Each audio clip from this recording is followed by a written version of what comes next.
Iniciamos otro capítulo de Historia en France 24. Mi nombre es Patricio Peralta. Bienvenidos. Hace 100 años, una mujer dio un paso extraordinario para su época: solicitar su registro para votar. Hablamos de Matilde Hidalgo, la ecuatoriana que en 1924 decidió luchar por la igualdad y los derechos de las mujeres e inició una batalla legal contra el Estado ecuatoriano, contra las imposiciones de clase y género, para convertirse en la primera mujer latinoamericana en ejercer el derecho al voto. En France 24 exploramos su vida y haremos un recorrido por las conquistas del voto femenino en la región. Matilde Hidalgo nació en Loja, en el sur de Ecuador, el 29 de septiembre de 1889.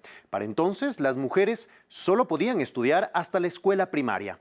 Matilde, con menos de 12 años, se convierte en la primera niña que continúa sus estudios en un colegio secular y para 1913 es la primera bachiller del país. Decidió estudiar medicina y en 1921 se gradúa como la primera doctora en Ecuador. En mayo de 1924, Hidalgo cuestionó por qué las mujeres no podían votar. Habían elecciones al Congreso Nacional y decidió presentarse. Su inscripción fue negada y ella invocó la Constitución, señalando que no especificaba el género como requisito para votar. Únicamente debía ser mayor de edad y saber leer y escribir. La investigadora social Natasha Reyes, con quien conversamos, señaló que dicha petición llegó hasta el Consejo de Estado, entonces máximo órgano judicial, y adoptó una resolución trascendental. Por lo tanto, se resuelve que las mujeres pueden hacer lo siguiente. Uno, registrarse para votar, votar y también pueden ser elegidas. ¿Sí? Y ahí se abre una puerta. En el año 1924, Ecuador es el primer país de América Latina en donde se le admite el voto a la mujer. Ya no solo podían votar, las mujeres también podían ser electas, lo que se cristalizó en la nueva Constitución de 1929. Matilde Hidalgo empieza una fructífera carrera política y para 1941 es elegida diputada del Congreso Nacional. El legado de la ecuatoriana inspiró a mujeres en toda la región. Luchas que se conquistaron a pulso en las calles y en los tribunales.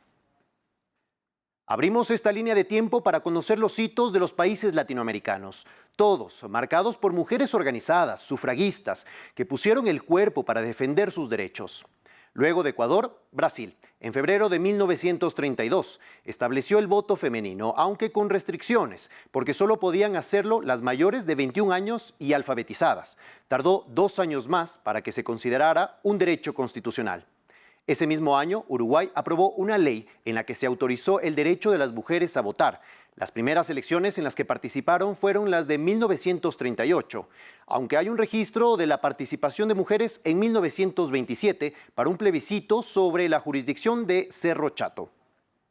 Luego llegó Cuba, en enero de 1934. El Estado otorgó a las mujeres, por un decreto ley, el sufragio sin restricciones. En Panamá, en 1941, logran su derecho al voto, pero solo para elecciones provinciales, hasta que en 1945 pudieron ejercer el voto sin restricciones. Al año siguiente, en 1946, Venezuela promulgó la ley de registro electoral para que las mujeres puedan votar. En Argentina, en septiembre de 1947, el gobierno de Perón aprobó la ley del voto femenino. Su esposa, Eva Perón, dio el anuncio de la nueva ley, con la cual las mujeres pudieron participar por primera vez en las elecciones de 1951 para reelegir a su esposo. Recibo en este instante de manos del Gobierno de la Nación la ley que consagra nuestros derechos cívicos, y la recibo ante vosotras con la certeza que lo hago en nombre y representación de todas las mujeres argentinas. En algunos casos, las mujeres debían cumplir con más requisitos que los hombres. La tendencia conservadora de la época rechazó el acceso al voto universal. Continuando con la línea de tiempo, en Costa Rica, a las mujeres les tomó más de 20 años de lucha poder ejercer el voto, y lo hizo Bernarda Vázquez Méndez en las elecciones de 1950, luego de una larga lucha de la conocida Liga Feminista de este país. Para 1950, las salvadoreñas también pudieron elegir y ser elegidas, aunque en 1921, incluso antes que Matilde Hidalgo, varias mujeres ejercieron su derecho al voto de acuerdo a varios documentos, pero siendo parte de la República Federal de Centroamérica. El Salvador también marcó un hito con Prudencia Ayala, la primera mujer en postularse para la presidencia en la región en 1930, aunque su inscripción fue negada. Era mujer, madre soltera e indígena. En Chile, las mujeres pudieron participar de unas elecciones presidenciales en 1952, año en el que también se concede el voto a la mujer boliviana.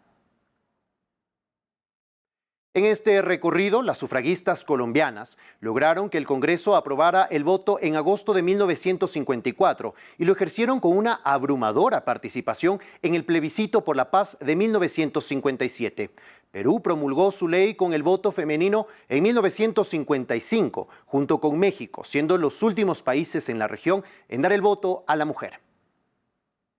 Una lucha que no termina. Si bien las mujeres han logrado más espacios en la política, aún enfrentan situaciones como las que vivió Matilde Hidalgo hace 100 años, como las dos candidatas que lideran las encuestas en México, que han tenido que enfrentar hostigamientos y violencia política. Luego de estas elecciones, en junio próximo, una de ellas se convertirá en la primera mujer en gobernar el país norteamericano. Aquí concluimos. Sigan conectados con más historias en France 24 y France24.com.